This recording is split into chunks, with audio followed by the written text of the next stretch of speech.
Assalamualaikum warahmatullahi wabarakatuh. Teman pecinta sejarah, apa kabarnya hari ini? Mudah-mudahan dalam keadaan sehat dan selalu dalam lindungan Allah Subhanahu wa taala.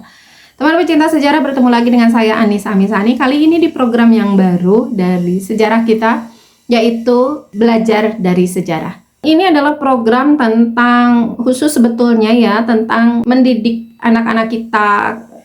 Tetapi kita ambil hikmah dari sejarah gitu, dari yang pernah dilakukan oleh orang-orang terdahulu kita, bagaimana cara mendidik anak-anak mereka hingga sukses dan hingga ya menjadi orang besar lah di kemudian harinya ya. Dan dari situ mudah-mudahan kita bisa mengambil hikmah dan mengambil pelajaran, juga mengambil teladan tentu saja dari mereka, sehingga ya anak-anak kita menjadi tumbuh dan besar dan menjadi orang yang hebat, bukan sekedar sukses ya, tapi orang yang memang luar biasa di bidangnya, bukan hanya di dunia tetapi juga di akhirat. Untuk episode pertama ini saya ingin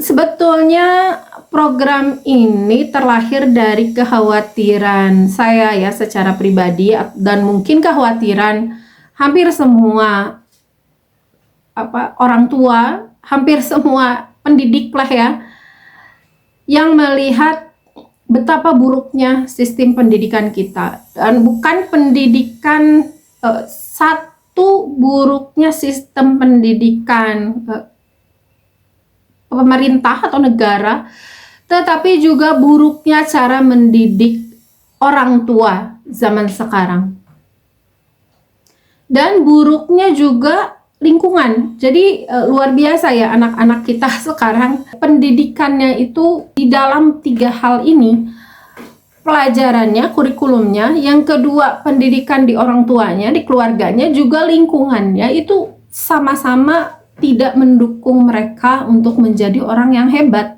Dan kalau dijabarkan, hal ini jadi mumet sendiri ya. Kurikulumnya yang tidak bagus, terlalu banyak celah dan terlalu banyak kekurangan, apalagi dengan pergantian kurikulum yang begitu cepat, dan penerapan kurikulum juga yang begitu cepat, begitu diganti langsung diterapkan gitu ya. Ini kan salah satu, jangankan dari dalamnya saja gitu, dari hal itunya saja itu sudah merupakan suatu gejala bahwa kurikulum itu tidak bagus gitu. Kemudian pendidikan orang tuanya juga, bagaimana orang tua itu sudah kehilangan waktu dengan berbagai macam kesibukan gitu ya. Tidak disalahkan juga, karena memang orang tua, tuntutan zaman sekarang gitu ya, yang segala serba membutuhkan biaya yang mahal, kemudian pekerjaan juga tidak mudah untuk dilakukan. Tuntutan-tuntutan seperti itu, juga tuntutan lingkungan, tuntutan keluarga besar gitu, yang melihat bahwa kesuksesan itu dilihat dari dunia gitu, dilihat dari rumah, dari mobil, dari anak sekolah di mana, itu sehingga sudut yang dikejarnya, prioritas pertamanya adalah harta. Maka kehadiran mereka di rumah itu menjadi absen. Mereka tidak hadir di antara anak-anak mereka, mereka tidak hadir ketika anak-anak mereka tumbuh, dan mereka tidak hadir ketika anak-anak mereka membutuhkan. Ditambah dengan keadaan lingkungan secara umum yang begitu buruk. Lingkungan yang bahkan lebih dekat dengan orang tua, lebih dekat daripada orang tua. Hadirnya media sosial di tangan mereka ini menambah terpuruk lah. Jadi bukan hanya dari sisi keilmuan yang kita lihat ya, keilmuan anak-anak zaman sekarang itu banyak sekali sekarang di media ya, bagaimana ditunjukkan bahwa ya pengetahuan mereka itu ya seperti itu, rasanya kurang gitu untuk usia mereka gitu. Ditambah lagi adab mereka juga yang begitu kurang. Adab mereka, karena mereka tidak diajarkan bagaimana harus beradab, mereka tidak diperlihatkan, diberi teladan bagaimana cara beradab ya, karena tidak diajak keluar, fokus di dalam rumah gitu ya, dan sebagainya. Wah, sangat-sangat bertumpuk masalah yang dialami oleh pendidikan anak-anak kita.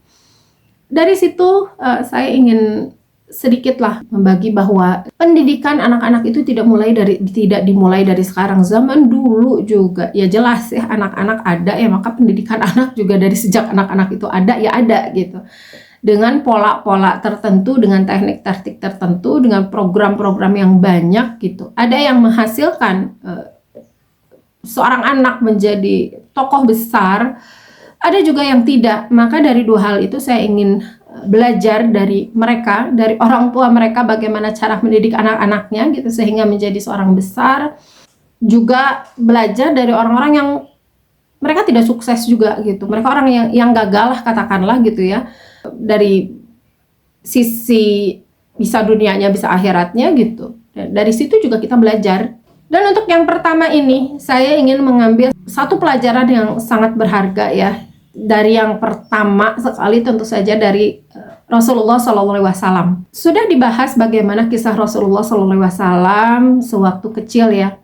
Sewaktu beliau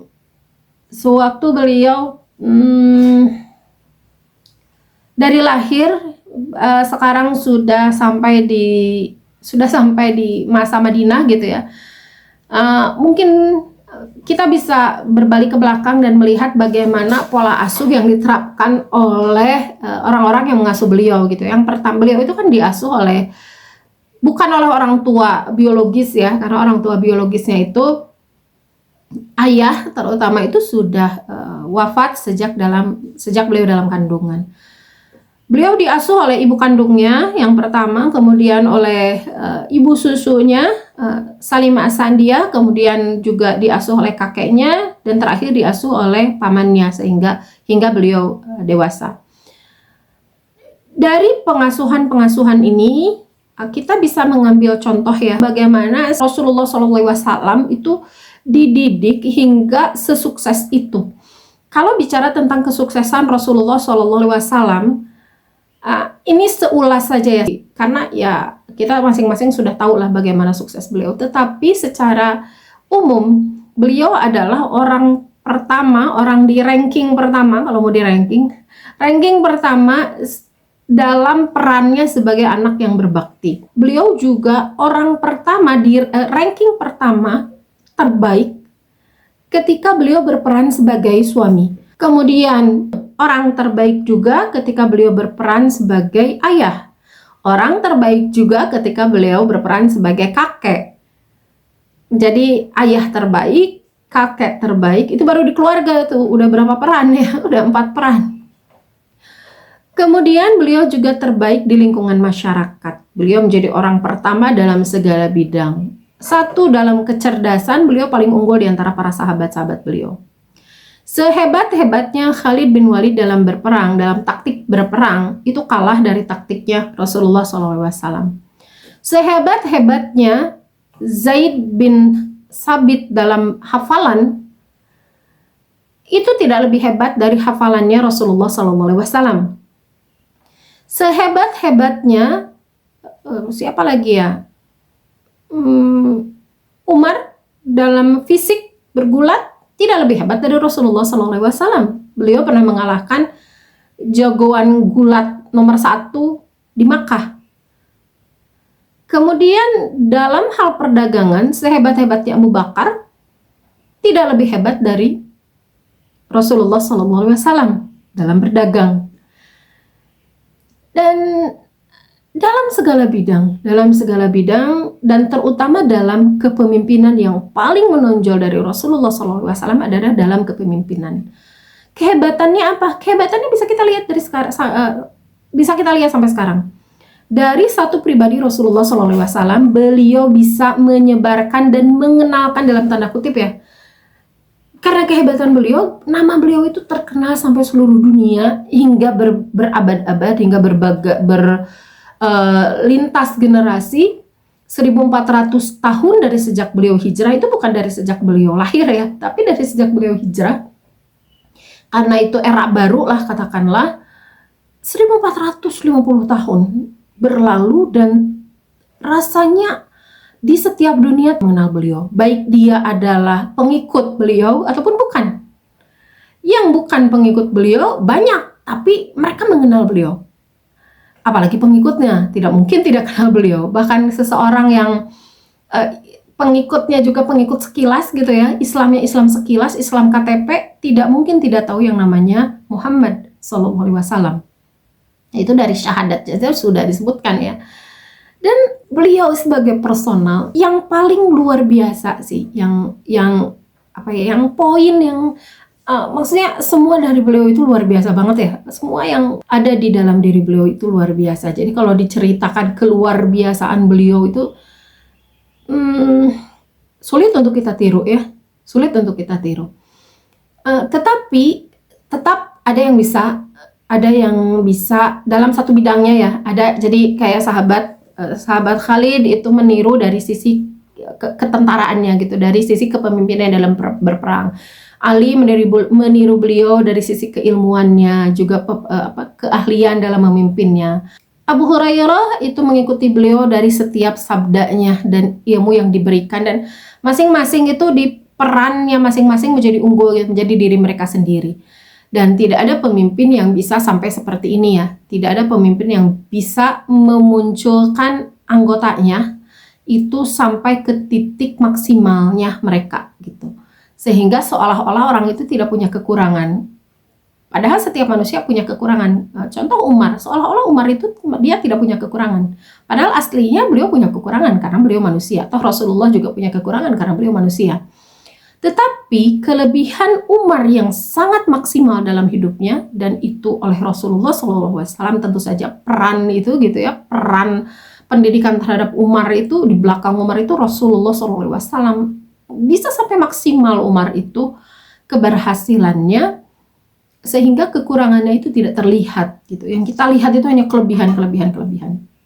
Dan hanya Rasulullah SAW yang bisa menjadikan orang sampai seperti itu, dan bukan satu orang. Beliau sebagai guru itu benar-benar guru yang luar biasa, murabi terbaik sepanjang zaman gitu ya, sepanjang sejarah. Tidak ada yang bisa membuat seseorang maksimal dengan kelebihannya, apalagi bukan satu orang. Ini sahabat bukan satu orang, bukan hanya Umar. Ada Abu Bakar yang maksimal dengan kelebihannya, ada Ali, ada Utsman yang maksimal dengan kelebihannya juga. Itu semuanya peran dari Rasulullah SAW. Lalu bagaimana sih Rasulullah itu dididik hingga sampai seperti itu gitu ya. Kita lihat satu hal sajalah ya. Karena kalau melihat dari sisi empatnya tadi, orang yang terlibat ya, dari sisi orang itu yang terlibat adalah 4 orang tadi. Tetapi di antara semuanya Rasulullah SAW itu adalah dididik oleh Allah Subhanahu Wa Taala. Lalu bagaimana dalam tanda kutip cara Allah mendidik Rasulullah SAW? Rasulullah itu kan ditarbiyah langsung oleh Allah ya. Bagaimana cara Allah mendidik Rasulullah SAW yang mungkin bisa kita tiru untuk episode ini ya, karena kalau diceritakan semuanya panjang. Itu saya mendapatkan satu ilham. Satu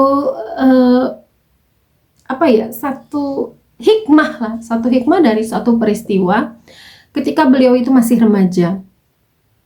Biasanya kan kunci atau krusialnya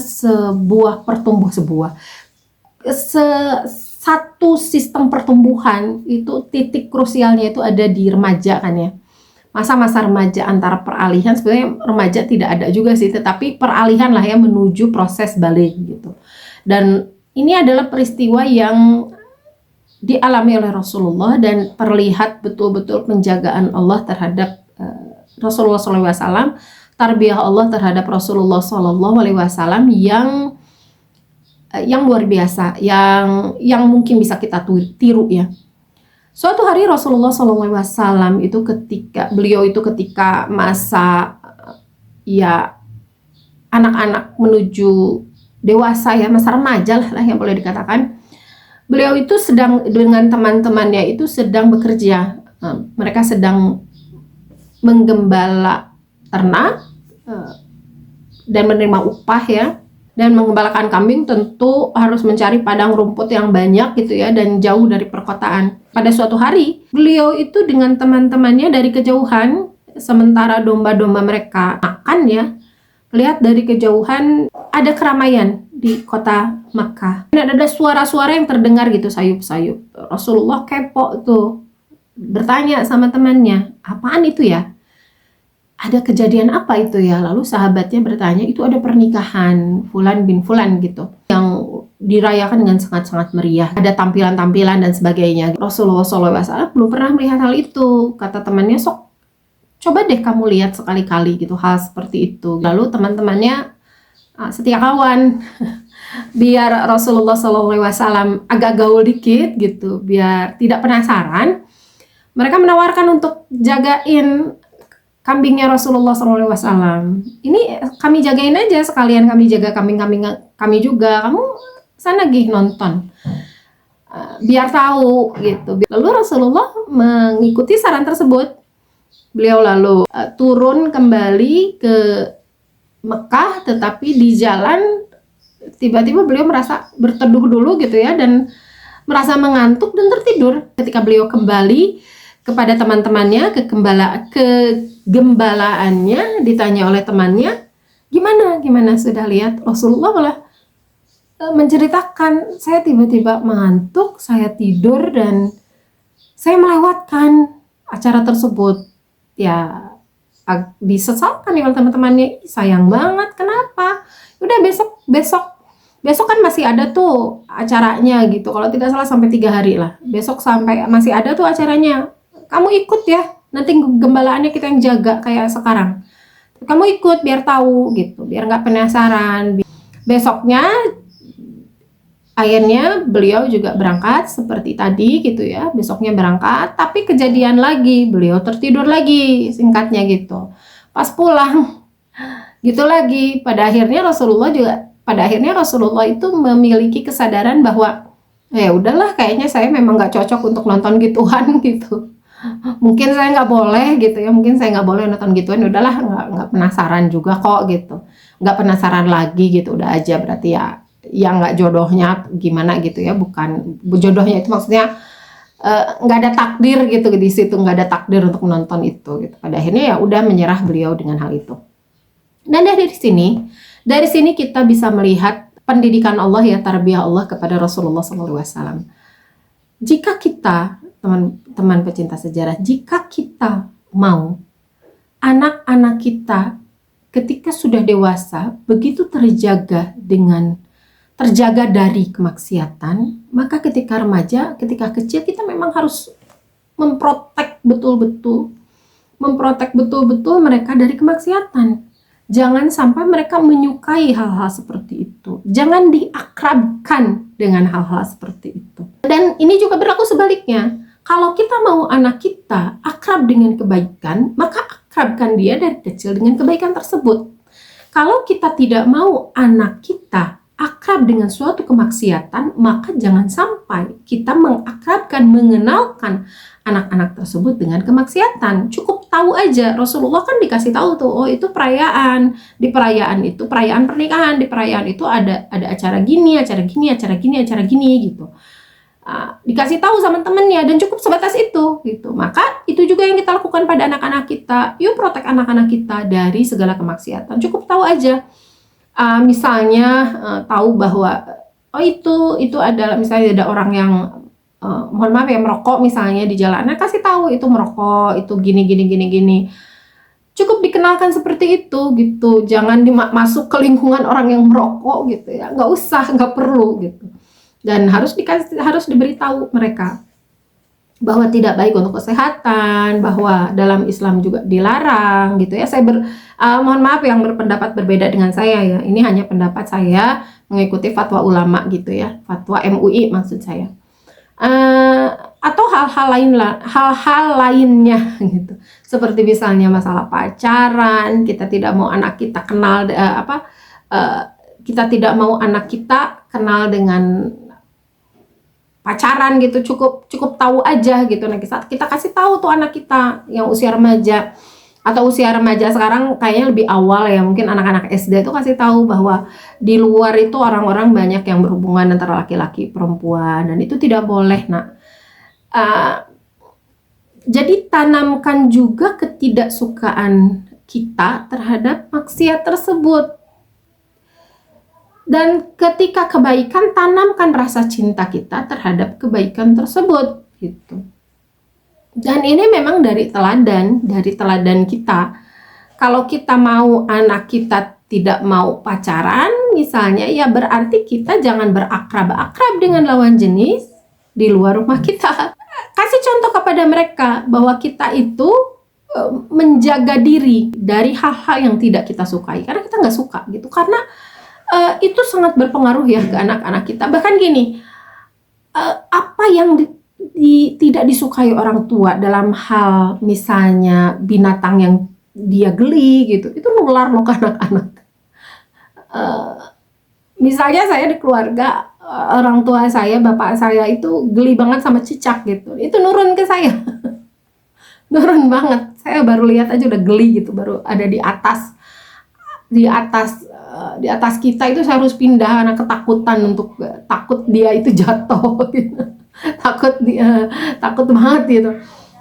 Itu kan itu yang menular tanpa disadari gitu, dan kita juga bisa kok menularkan suatu hal yang supaya anak-anak kita tidak suka ditularkan kepada anak kita gitu.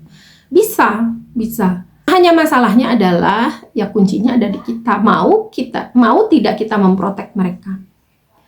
Mau tidak kita menjadi pengganti. Misalnya kan ada maksiat nih, ada pacaran lah, taruhlah ya. Ada pacaran itu kan ada yang memperhatikan, kemudian ada yang ngejajanin, ada yang memberikan waktu buat anak kita. Nah, bisa tidak kita memberikan yang halal buat mereka, tapi hal itu terpenuhi, yaitu kehadiran kita yang ganti memperhatikan mereka, kita yang ganti ingat tuh hari ulang tahun mereka, kita yang ganti peran pacar yang ngasih hadiah gitu, ngasih kejutan-kejutan kecil gitu, yang hadir untuk mereka, yang merespon ketika mereka minta perhatian, yang bahkan belum mereka merengek kita udah ngasih udah ngasih perhatian gitu. Respon kita sangat cepat sebagaimana respon seorang pacar gitu. Siap tidak kita seperti itu? Jadi memang butuh effort yang luar biasa dari orang tua. Tapi menurut saya justru disitulah berpahala besarnya peran orang tua ya. Orang tua ini bukan hanya ibu ya, tapi ayah dan ibu. Peran besar mengganti peran pacar bagi anak kita yang perempuan itu adalah peran ayah. Dan mengganti peran pacar bagi anak kita yang laki-laki itu adalah kita ibunya gitu. Jadi bagaimana mereka diperhatikan, dan intinya tidak butuh lagi perhatian dari dunia luar. Mereka tidak butuh lagi tempat bertanya, tempat bermanja-manja di luar, karena mereka sudah mendapatkan itu dari rumah mereka. Dan ini effort yang luar biasa ya bagi orang tua. Kira-kira bisa nggak tuh kita seperti itu? Seharusnya sih bisa ya, insya Allah seharusnya bisa. Dan ini bukan jadi hal yang berat kalau kita nikmati dan kita jadikan ini sebagai ladang kita beribadah kepada Allah Subhanahu wa Ta'ala. Butuh effort luar biasanya, itu tidak lama kok, hanya sampai usia remaja. Setelah mereka usia remaja, fondasi mereka kuat gitu ya, kita akan tinggal menuai hasilnya gitu. Kita tidak akan repot-repot lagi nantinya jagain mereka dari pacar mereka dan sebagainya, enggak. Kita lepas jauh pun kita udah kalau bahasa Sundanya itu jongjon ya, sudah jongjon, sudah tenang gitu. Dan ya teman pecinta sejarah, itu saja untuk hari ini. Mudah-mudahan hikmah dari satu kisah kecil ya, kehidupan Rasulullah SAW bisa kita ambil. Mohon maaf atas segala kesalahan. Terima kasih karena sudah menyimak. Wassalamualaikum warahmatullahi wabarakatuh.